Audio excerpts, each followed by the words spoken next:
You are listening to the Space-Tastic Mysteries podcast.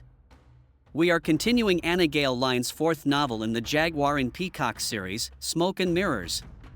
A deadly sniper stalks the stars. Aboard the Freedom Alliance's frontline StarVessels, crew members are being picked off one by one, the killer striking with chilling precision. When a member of Colonel Jessa Master's team is critically wounded, the threat becomes personal and impossible to ignore. Jessa is no stranger to danger, but this case rattles her. The sniper's methods seem hauntingly familiar, echoing a nearly forgotten nightmare from 9 years ago at the Freedom Alliance admission office, a tragedy she has tried to bury. Is it the same killer, back to settle unfinished business? Or is she chasing shadows conjured by her own haunted memory? This is episode 7, Who Was Right? Hesitant, the men stood up and moved toward the doors. I caught Nate's arm. "Can I see you for a moment?" He turned the chair Graham was sitting in around after Colin and Graham left. He sat down. "What's this all about?" He regarded me for a moment, concern written in his eyes and on his face. I handed him the envelope. I watched him retrieve the papers and read them. The color drained out of his face. "This is a death threat." I nodded slowly, catching his gaze. "I was expecting it. I am going to have this dusted for fingerprints, then I am going to increase security around you," Nate replied, moving from the chair next to me on the couch. He slipped his arm around me, pushing me closer. He kissed my head. "I am going to be with you all the time because I am not going to lose you or the babies. You understand?" I wanted to scream about how he shouldn't treat me like a child or a convalescent, but I didn't. I was too tired to argue, so I just nodded.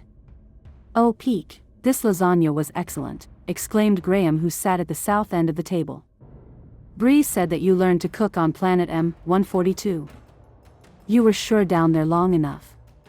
He leaned back in his chair and patted his stomach. "You definitely had a good teacher. I'm glad you like it. I know you are more of a meat and potatoes man, but since the pregnancy, we've been eating more vegetables," I explained, putting the last of my lasagna in my mouth. It brimmed with broccoli, carrots, zucchini, spinach, and melted cheese. "You really think that Malcolm Danes poisoned you?" Bree asked, pushing around the lasagna, staring at her plate. If I hadn't seen her eat 2 pieces already, I would have thought she didn't like the food. Her appetite was coming back. That was a good sign.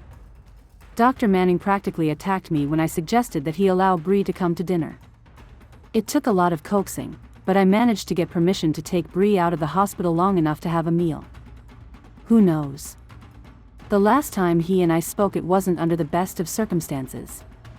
I dabbed the corners of my mouth with my napkin. That puts me on his victim list. Whether he poisoned me, I don't know. Nate intertwined his fingers with mine, shooting me a warning look. "Tell them what was in the envelope today." I fixed him with a level stare. "That is my business." "Peak, you are a federal agent. You know that withholding evidence is a federal offense," Nate countered, tilting his head to one side. "Not when we are in charge of the investigation. Graham said himself that it was our show." Graham slammed his fist down on the table. "It was a death threat, wasn't it?" He didn't let me answer. "I knew it," he continued, motioning to Colin. "We knew it." He looked across the table at me. "Peak, we've been through this before, you have to report all death threats." He turned to Nate. "What did you discover?" "Malcolm Dane's fingerprints are all over the threats.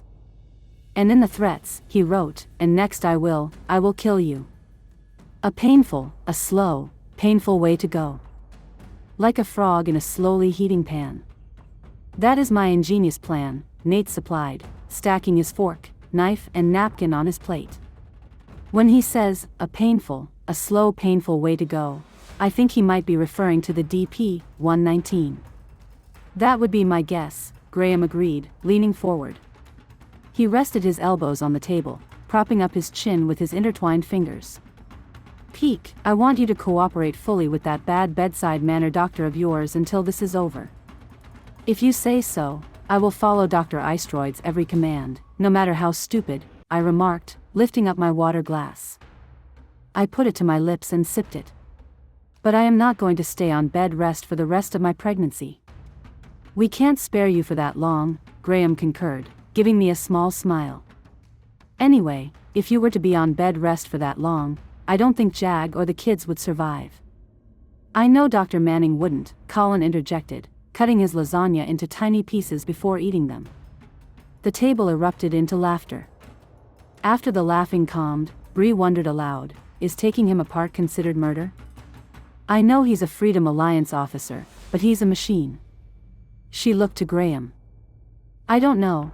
When he made that remark about me sleeping with Peake, Graham answered, clenching his fists, I was tempted to rip his head off. If you would have let me, I would have made him rue the day he ever stepped foot on the Liberty, Nate told him, glancing at me, then back at Graham.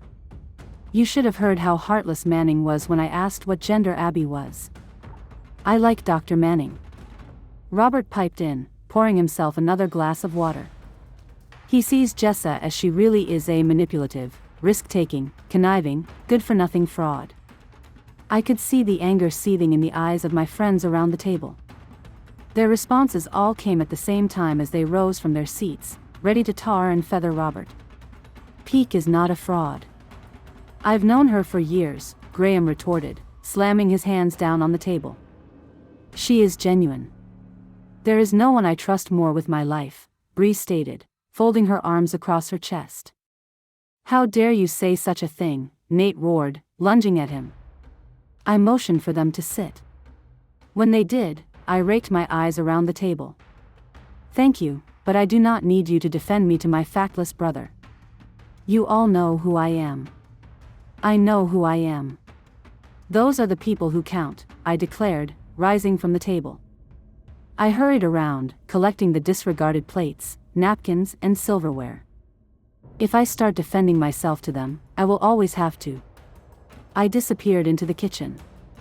When I returned, sipping on a glass of fruit juice, I noticed that Nate seemed to be having an intense conversation with Robert and Paul. None of which seemed happy about what was being said. My first impulse was to stop the conversation and yell at Nate about getting involved. Let it go, I cautioned myself. Jag has the right to speak to them any way he wishes. My comlet chimed. I put my thumb to its center as I sat in my chair again. Colonel Masters. Colonel, this is Dr. Manning. The DP-119 level in your system just went up. What did you eat or drink? Nate's ears perked up. He stopped talking to my brothers and gazed at me. For dinner, I had a salad and some vegetable lasagna. Holding the fruit juice glass in my hand, I added, I was just drinking some fruit juice. Bring the fruit juice to the hospital. I want to analyze it. But the chef sent it to me. Nevertheless, bring it, and if it is not the culprit, I will test the lasagna and salad. Okay, doctor, I will be right there, I said, pushing myself out of my chair and onto my feet. I went back in the kitchen to retrieve the fruit juice. With it in tow, I walked toward the doors. Standing up and moving toward me, Nate insisted, I am going with you. No, Jag, you stay here. You've got guests. I have to go back to the hospital anyway, so I'll go with Peake, Bree countered, jumped to her feet and rushed around the table, stepping in line with me. Dr. Manning threatened to send a search party out for me if I didn't come back right after dinner. When Nate hesitated, I assured him, it will be okay. Outside the door, Bree turned to me and commented, those brothers of yours don't know you at all, do they? I shook my head. They believe what my father says about me. Isn't he sitting in prison? She inquired as we traveled down the corridor to the travel tram. After stepping on board, I moved to the back of it, holding onto the railing. My brothers think that I fabricated the evidence against him. But I was there at the wedding. You had some pretty damning evidence against him. Graham and Nate went over it. The judge who sentenced him went over it, but my brothers are convinced that he was not behind Ben's crash. They insist that I killed him myself. They came to you for help. That says something, right? Bree replied, grimacing as the doors split open. Couldn't we skip Dr. Manning and hide out in your office? Bree quipped, glancing back at me. I wish we could, but he will harass us until he gets us to come to the hospital, I remarked, stepping off the travel tram and heading toward the hospital. I had been trying to get Graham to authorize a change in his programming. Up until today, Preston thought you were exaggerating. He thought it was just a personality conflict, confessed Bree as we walked into the hospital. The doctor spotted us from the doctor on duty office at the north end of the hospital. He hurried out of the office to join us. "Colonel," he greeted, looking at me and then at Bree, "I am glad that you returned to us, Lieutenant Colonel Stetson, and," surveying Bree from head to toe, "in fairly good shape, I see." He grabbed the fruit juice container from me. "If you two will wait in the Lieutenant Colonel's room, I will be right back with the results on this," holding the pitcher up. "I trust you know the way, Lieutenant Colonel." He motioned in the direction of the room Bree was assigned at the south side of the hospital. Bree nodded, leading me to her room. "Can you believe him?" she whispered when I fell in step with her. At this point, I would believe anything, I noted, following Bree into her room. I watched Bree climb back onto the bed, leaned against the wall and folded her arms. "What do we have?" she questioned, staring at me. "I know the ship is on lockdown, but how do we really know he is still on board?" My company clerk gave us a description of the man who delivered the death threats. I sank into the chair next to Bree's bed. "He fits Malcolm Dane's profile. His fingerprints are all over the documents." "Maybe he had someone fitting his description deliver them," Bree suggested, coughing into her hand. She winced with every cough. "What I don't understand is why he would leave his fingerprints all over the threats. The Malcolm Danes I know is more clever than that." "Perhaps he wanted me to know that it is him," I provided, moving my hand to my stomach. It was a little upset. Not real bad. Not the type of stomachache I had this morning, but enough to be annoying. Like a calling card. "I don't know. This whole thing sounds weird." She fixed me with a level stare, waving her hands in the air. "I believe what you say, of course. I just think we might be dealing with a copycat artist. It doesn't sound like the Malcolm Danes I have been tracking all this time." Her eyes fell upon something behind me. I turned my head to see Dr. Manning leaning against the wall. I moved my eyes up and down him. His starched, white lab coat covered a pair of jeans. How interesting. That definitely wasn't a part of his required uniform. Then my eyes hit his brown cowboy boots. I bit my lip to keep from laughing. If it weren't for his repulsive behavior, he would be quite handsome, for an android. I looked over at Bree, exchanging amused glances. "What did you come up with, Doctor?" "Who gave you the fruit juice, Colonel?" the doctor grilled, folding his arms across his chest. "I found it in my kitchen with a note that said, 'Compliments of the chef,'" I told him, looking from him to Bree and back again. "Did you find DP-119 in the fruit juice?" "Of course, you did, otherwise you wouldn't have asked me where I got it. There are high amounts of DP-119 in the fruit juice. It is the culprit of your DP-119 poisoning. Now can I stop wearing this contraption of yours?" I questioned, patting the device around my waist. "I do not see why not." Before the words were out of the doctor's mouth, I reached behind me and unfastened the device. It felt so good to be free of that constricting machine. If I stopped drinking the fruit juice, I should have no more problems with DP-119, am I right? That would seem to be the case, the doctor stated, picking the device off the bed where I discarded it. "If, on the off chance, you have any more discomfort similar to what you were experiencing before, you know your way here." He walked out the doors with not even as much as a goodbye or a nod. I stood up and sat on Bree's bed. "You said that this doesn't seem like Malcolm Dane's style." Lab rate for me. Every time he threatens someone or kills someone, it is usually with a sniper weapon. I've never seen him use poison or be sloppy enough to leave his fingerprints behind, Bree expounded, running her fingers through her hair. I twisted my mouth, running the scenario over in my mind. "That's enough to convince me," I returned. My lips turned upward into a smile. Who would want to kill me and frame Danes at the same time? She reached over and grabbed the water pitcher on her nightstand. "Bree, let me do that." I rose halfway from my seat. "I want to do it myself," she scolded, casting me an awful glare. "I don't want to be treated like a convalescent. I know you know the feeling." She held the pitcher in one hand and an empty cup in the other. I wrinkled my nose. "I do. What about your brothers? It's obvious they don't like you, and they were threatened by Malcolm Danes." She poured the water in the cup. I pinched my eyes together, waving my hand in the air. "I don't know, they don't like me, yes, but I don't think they'd kill me." I raised my eyebrows. "Then again, they might. Who knows what they would do if they felt I had hurt them or our father in some way." "Like throwing your father in prison," she prompted, replacing the water pitcher on her nightstand. I put my tongue in my cheek, then after a few seconds, answered, "Yeah, something like that." We spent the next hour discussing who could have poisoned me and why. "You won again," Remy announced as I hit the ball against the 12-feet-high back of the 3-wall racquetball court. "We've played yesterday and today, and you've won every game." Remy laid down his racket and picked up his white towel. He wiped the glistening beads from his forehead with a scowl on his face.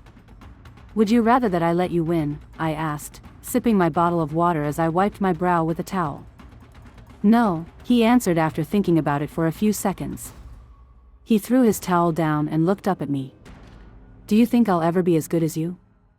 I patted my finger to my pursed lips. "Yeah, definitely, but it will require a lot of practice." I drank some more water. I didn't want to become dehydrated and have to see Dr. Manning more than I had to. I looked over at the court and then back at Remy. "We have the court for another few minutes. You want to play another game?" He shook his head, downing his bottle of water. "I can't. I have homework." He picked up his towel and racket. "If you're free, we could play tomorrow at the same time." "I'd like that." I closed the gap between Remy and me, opening my arms to him. I watched him hesitate for a moment before rushing into my arms. I closed my arms around him, kissing him on the head. He broke away from my embrace. "I enjoy playing with you. Even when you win every game." "Me too," I told him, tilting my head to study him.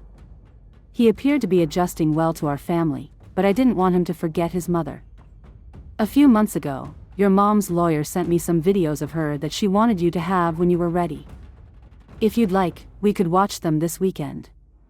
He was quiet for a minute or so. "You'd be okay with that?" "I'd definitely be okay with it. She was my friend, and I don't want you to forget her." His lips formed a smile. "My mom did good when she picked you to adopt me." He hugged me. "You are terrific." "I think you are pretty terrific yourself, Remy," I replied, putting his chin on his head, rubbing his back. My eyes watering. I spotted Nate, dressed in his black flight coveralls, watching from the doorway. His arms folded across his chest. "Now why don't you go do your homework? I'll catch back up with you at dinner." Remy packed up his stuff and rushed past Nate, barely greeting him. I spun on my heel, turning my back to Nate. I knew I shouldn't be, but I was still mad at him. Where was his allegiance? With me or with General Graham? It wasn't as if I was breaking the IIB's rules. He and I were in charge of this sniper shooting case, and it was my prerogative whether Graham was to be told or not. "You came in last night in time to tell the kids a story and go to bed," Nate said in the lecturing tone he got when he was sure you were hiding something from him or not telling him the whole truth. "You barely said 2 words to me on our jog, at breakfast, or this morning's staff meeting." I glanced at my watch. It was nearly 1,600 hours. "Since it took you until now to confront me, knowing you, you have already talked to everyone involved," I started, periodically sipping on my water bottle. "You know that the fruit juice tested positive for DP-119, that the chef has no idea where it came from and that Bree thinks we are dealing with a copycat." I looked down at my blistered hands. "But what you really want to know is where I was between the time I left the hospital and the time I came home." "Don't I have a right to know where you were?" he snapped. I could hear the frustration in his voice. I was too angry to even look at him. I looked for you everywhere. Not everywhere. You never looked in the vegetable garden, I retorted, balling my fingers. Oh, did that hurt with those darn blisters? I flew around to face him. You don't get to be angry with me. You lost that right when you betrayed my confidence. You are back on this, he fumed, narrowing his eyes in contempt, crimping his mouth in annoyance. I never left the subject, I said with grave deliberation. My voice raised an octave, looking him over piercingly. I don't care if you did think Graham needed to know. You should have discussed it with me first before blabbing it in front of my brothers. I touched my head. What were you thinking? Now this is just one more reason for them to hate me. What is the real reason you are so mad at me about the death threats with Graham?